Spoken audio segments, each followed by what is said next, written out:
Hello there. My name is Quentin Kreth with JC Candidates, and I'm here today to talk to Kristina Holton, who is a candidate for Junction City School Board. Which seat is it you're running for? What's the seat number? Position number 3. Position number 3. Mm-hmm. Um, and I'd like to just get started by asking you, what is it that you want to accomplish as a member of the Junction City School Board? Yeah.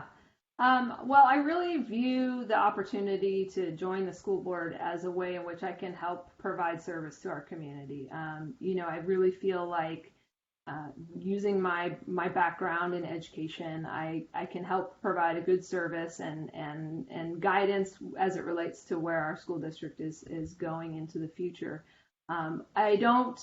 I've told many people I don't have an agenda. I'm not coming at this vengeful or with any sort of spite. I really believe that my experience when I went to school here, as well as the experience I've had with my children so far in the school district, has been positive. And so I want to continue to think about where we're going into the future and think about opportunities for students and what we have available, how we can perhaps expand upon that to provide opportunities and like I said, be of good service to the community this way. Okay. And how do you think that your professional background will help you accomplish those goals? Yeah. So I have a background in education. I taught middle school and high school mathematics as well as at the community college level. So I'm well versed in the instructional side of education. I've also been an educational administrator for several years now. I'm a dean at Lynn Benton Community College. So I really have a strong understanding of education. I also have a background in educational leadership. So I know sort of the inner workings from a school board all the way down and through the school district. So I think that would be of real benefit. I think I have a really solid understanding of what a school board does for a district. I see the school board is designed to help set goals and create policy for the school district. The school board hires the superintendent, and then the superintendent is actually the person who then proceeds forward with more of the operations of the school district. The school board then helps hold the school district accountable to the work that's happening as it relates to those goals and policies. The school board also helps they approve the budget that the school district puts forward. So I think that my knowledge in education would be very beneficial in providing that guidance and support and insight as we think about what's happening in our district and where we would like to see them go into the future. I really think that having an understanding of education, my experience is not an end-all be-all experience by any means, but I do know what it's like to have been in the classroom. I know what it's like also as now an administrator, working with teachers and helping support the work that's happening in the classroom. And I think that, we have a new superintendent coming on board this summer, and I think that partnering with that superintendent to help figure out what our goals are. Anytime you have a change in leadership like this, I think that is when you most often take a moment to reevaluate. What are our goals? What do we say we want to do? Because a superintendent is certainly going to have insight and perspective on that. They're going to learn what's worked well and maybe what they would like to help us achieve in the future. Reevaluate your goals and set up processes and policies to help achieve those goals. And I really feel, like I said, my background would lend well to supporting the work of our district. And you mentioned reevaluating goals there. Is there anything specifically that you would like to see different about Junction City Schools? I think... Or anything you'd like to add or change to the district? Yeah, I don't think the goals that we have now are bad. I mean, I would my background naturally lends me to being data driven. I think we should always be mindful and looking at the data that's in front of us as it is collected for our school district. So I would like to see us make sure that our goals are tied to data, and that way we have ways in which we can measure progress well, in terms of are we making improvements based off of the new things that we're trying, or the way in which we're doing things. So I wouldn't necessarily, I think that the goals are not well. I mean, there's goals around student completion and progression onto opportunities beyond but beyond high school, as well as there's some facilities-based goals that I think the district has, maintenance and facilities-based goals. And I think what we need to do is tie those to some metrics so that we can be accountable. We can say we want to achieve, a certain percentage of increase in these outcomes, and then we can put the best thinking towards how we do that and measure it after we've tried. So I don't think there's anything that I see. Like I said, I'm not coming at this with an agenda of like, I'm upset about this, but I always believe we can make improvements, right? I don't know of a place that has 100% success rate in terms of students and their graduation, and so there's always room for improvement. My training in education makes me think within a continuous improvement model. And that's why I talk a lot about data, and so it's very much a part of the work that I do. And looking at that and finding ways to continuously make those improvements. How do we evaluate, analyze where we're at? What do we want to do differently? And then let's make a plan to put that in place. And then again, analyze and evaluate where we're at once we've done that, and continuously improve. And I think that I would hope that our goals are just that, find ways in which we can be better. I'm not saying we're not great. I don't feel that way. I think we are great in many ways. I think we have a lot of opportunities in many ways, but I definitely think that like anywhere, we can improve.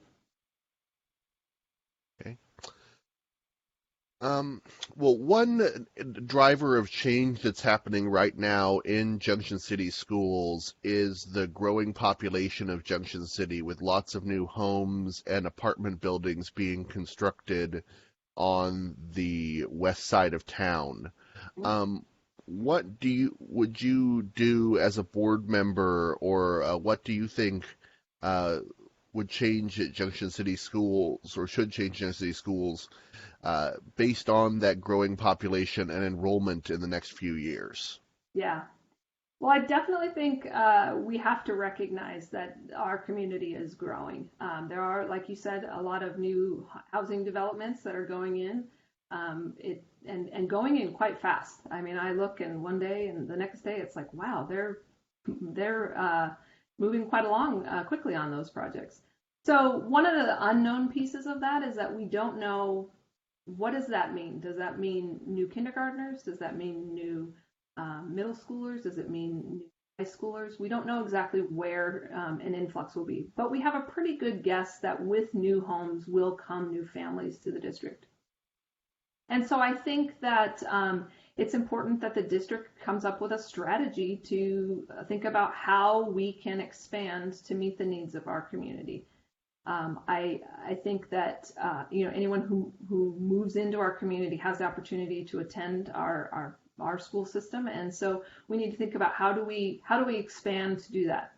I don't believe that means just putting more kids into the classroom. One of the advantages I have experienced here that I appreciate is relatively reasonable class sizes, and I don't mean to qualify that with relatively, but I had my oldest child was in a different school district in her early elementary years and had class sizes of 37 kids.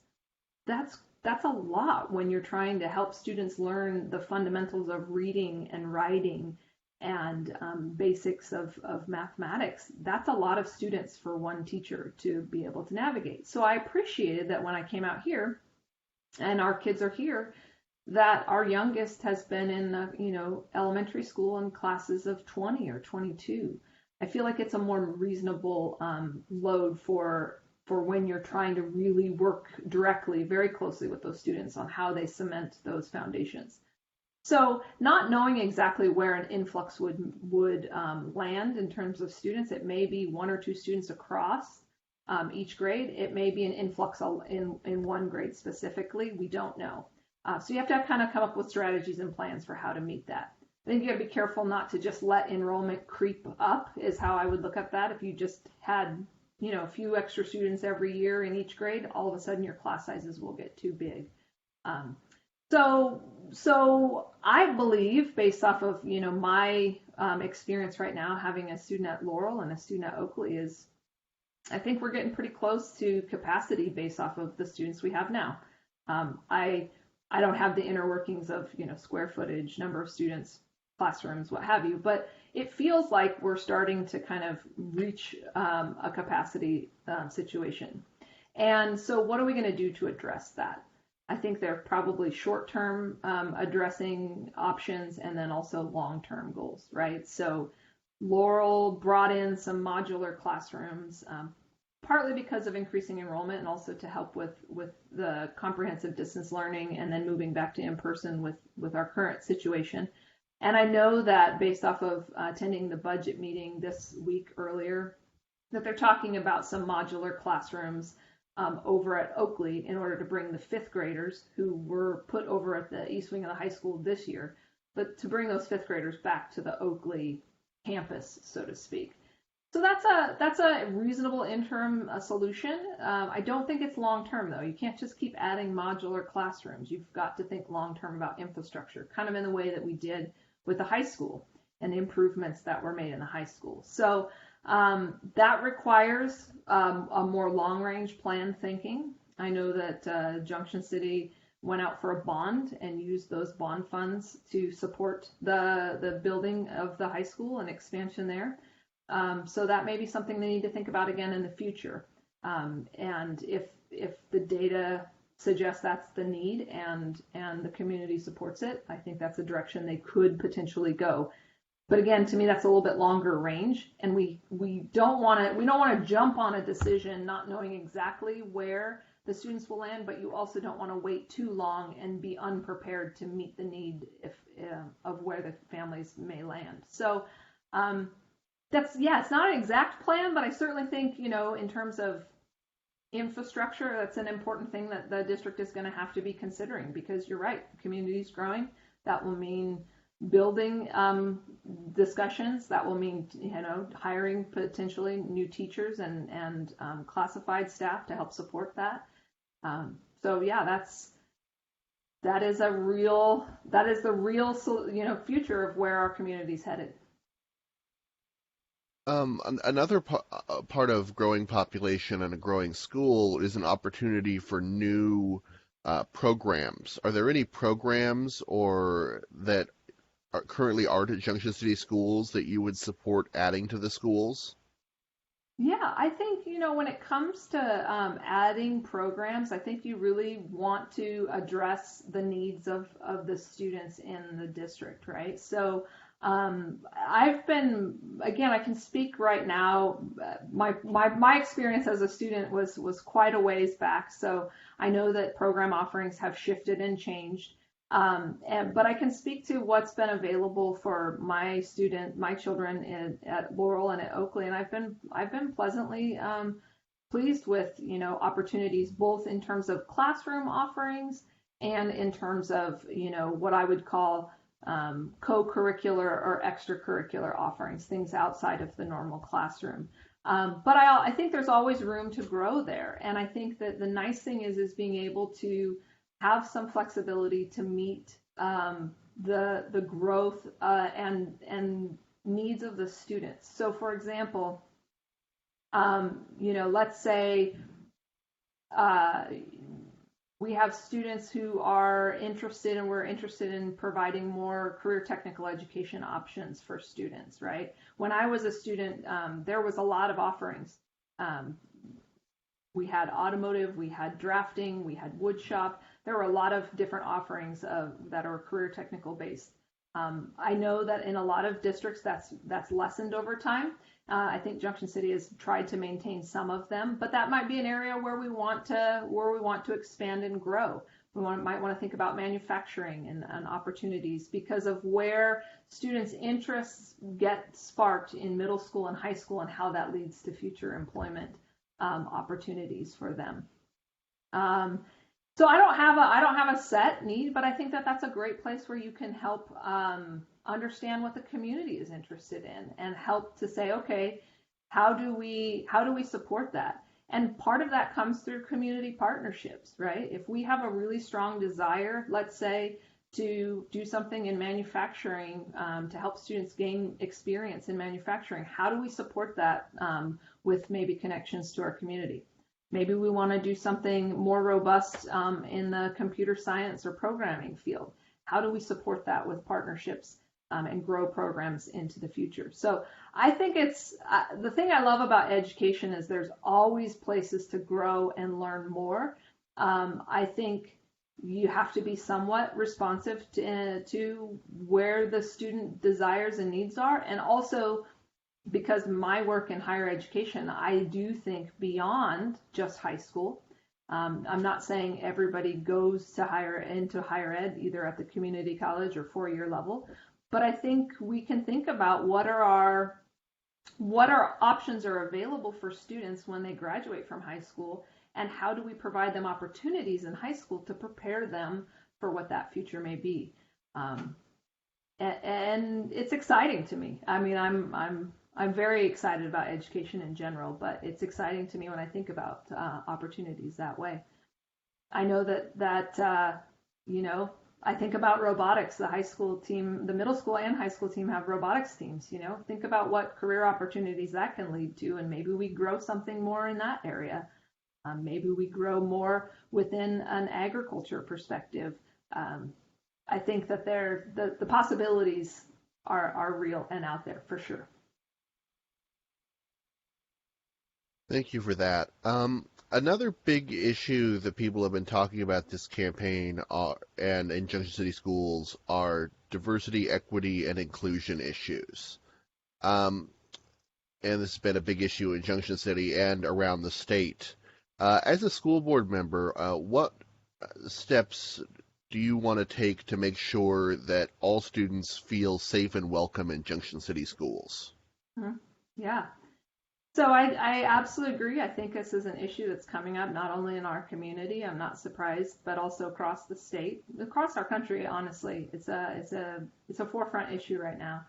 And I think one of the first most important things to do is understand sort of where you're at and where you would like to be into the future. I know that there was conversation at a board meeting this last summer, but that's not a full representative picture of understanding where we're at. So I think first and foremost, we need to think about where are we at, understanding, hearing from folks whose experiences may not be the standard experience, and understanding where potentially do we need to address concerns. And then I think a lot can come through training and education as it relates to equity, diversity, and inclusion.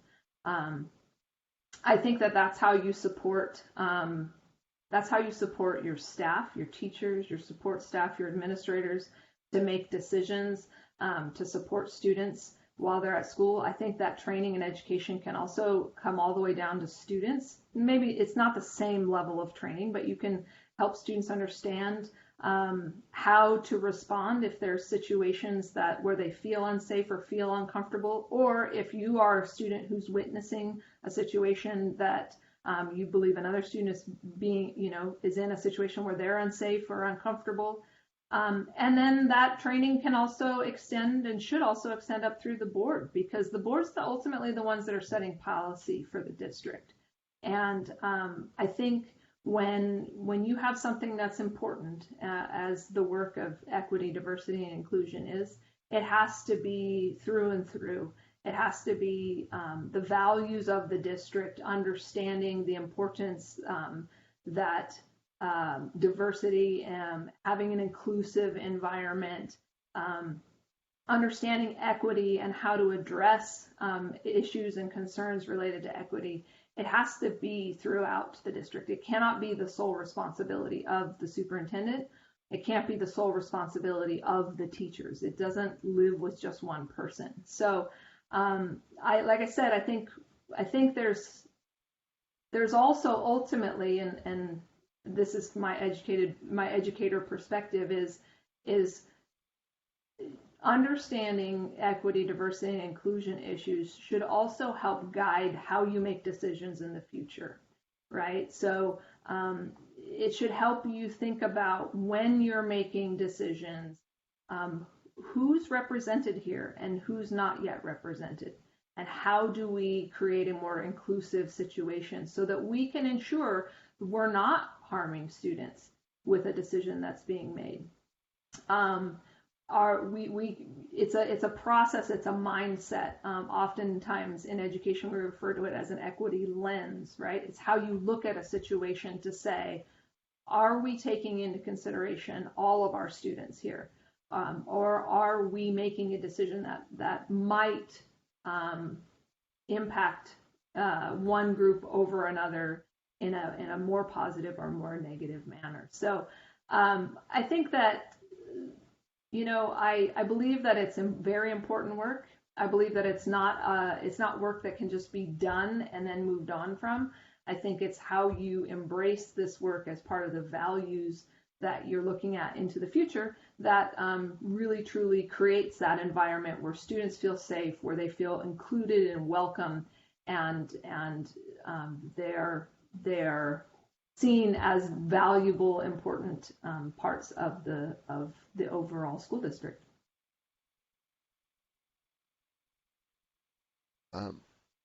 Thank you for that. One last thing. There are perceptions now, especially with increasing cost of living and housing in the area, that classified staff in the Junction City School District are not making enough money to get by. What would you do given these perceptions in the community? What as a board member do you think would be the next steps to addressing this situation as it comes in as comments from the public? Mm-hmm. So that's a really great question, really interesting one. My mom was a classified employee in Junction City School District for almost 30 years. So I have that as a frame of reference. And I just want to say, first and foremost, the work that our classified employees do in the school district, although I don't believe it goes unnoticed, but often it is not at the forefront. When you think about who's teaching my kid, you think about the classroom teachers that are directly there. But there's a lot of work that's done by all of the classified staff to help support and move forward the educational opportunities in the learning environment, and that work is critical. In many ways they're teaching right alongside, in different capacities perhaps, but right alongside our teachers. So I very much value that work. When it comes to, how do you create opportunities for living wage? It sounds to me like what you're suggesting is that the structure is not set up such that people are able to make living wage off of those positions. And I think we have to look at how it's structured. And it's not just a compensation model, like a per hour compensation model, but how are positions set up? Are they full-time positions? Are they part-time positions? And all of that plays into the overall structure. I know that both our teachers and our classified employees are within associations, so I think you need to look at those association agreements, really understand that, and are there opportunities to make improvements upon those.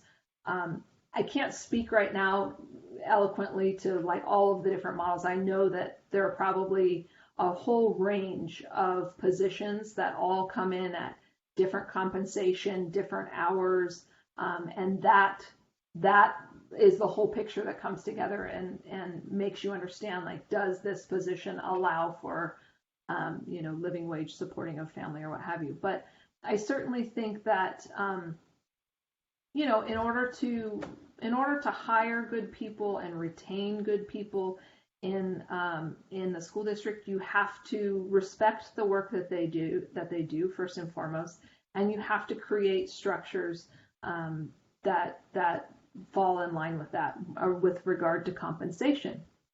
And the district is on a budget. Ultimately, they have to live within their means, and so I think it comes down to priorities within that budget to say, okay, what do we want to prioritize to make sure that we can do what we need to do, and that's where it is hard in education, because it seems like no matter how hard we try, there's never enough funds. This is something I've heard when I was a student, when I worked within K-12, when I work now within higher education.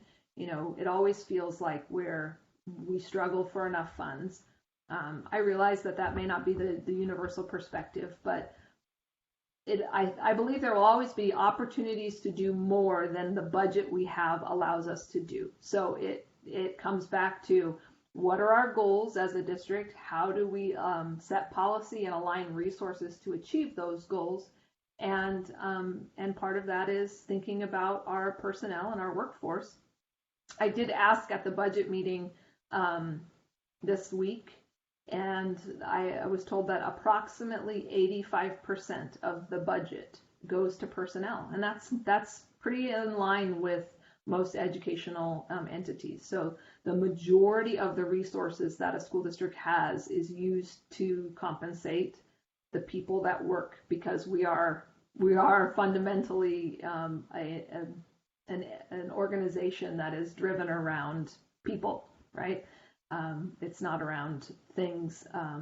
It's around human interaction and people. So I would love to learn more. I would love to understand more about what that situation is, and think to the future about how it could be addressed. Because again, I believe that classified staff are an important part of the district, as are teachers and as are administrators.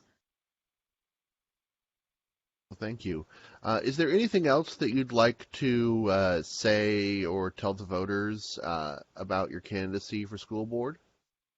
Yeah, I appreciate, thank you for this opportunity to share. I think it's helpful for people in this current times. It's hard to necessarily get your information out broadly, because we're doing so much of our lives remotely like this. So I think this is a unique way of you being able to help me share information with others. First and foremost, I want to remind people to educate themselves around what's happening in the community and who's going for school board, and then get out and vote. I think it's a really important thing. I know that spring elections often get unfortunately low turnout, so I'm hoping that through some of these efforts like you're doing, that there can be an increase in voter participation. I believe that it's important to help surround yourself with information and make the best possible decision for you and what you believe the future holds. Like I said, I think as a community member, as a parent with children in the school district, and as someone with a strong education background, I really believe I can help serve the district well, and be able to know the processes well enough to bring forward concerns, and help understand how to navigate those concerns to find the best solutions moving forward into the future. A lot's going to be changing here, and as I pointed out, with new superintendent, new potential enrollment, a lot of things on the forefront that are shifting, and I just think that I really have a background that's well aligned to helping support that. I think that a lot of the candidates do, and I really hope that people will, like I said, educate themselves, learn more, and remember to vote on or before May 18th. All right. Well, thank you, Kristina. I really appreciate you taking the time to talk to the voters. Absolutely. Thank you so much for the opportunity.